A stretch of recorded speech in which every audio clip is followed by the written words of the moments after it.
Cooling down with a refreshing drink is always nice, but those trays don't hold very much ice. Getting more trays would overstuff your freezer. Well, here's a way that's much easier. Introducing Ice Genie, the revolutionary space-saving ice cube maker that can replace as many as 10 traditional ice cube trays. Ice Genie is easy. Just fill and chill.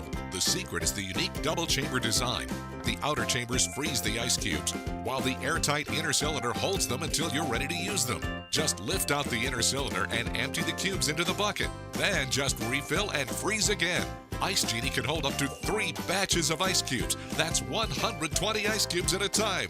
Wow! No more overcrowding. Save a ton of space in your freezer. Take off the lid and now you're ready to serve the whole party.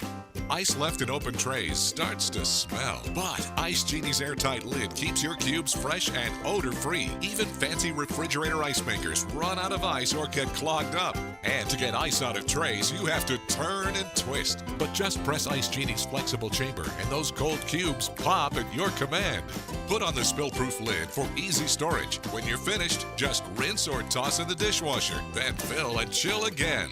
And look, slide your favorite drinks into Ice Genie to keep them chilled for hours. And even holds an entire pint of ice cream. Enough for the whole family.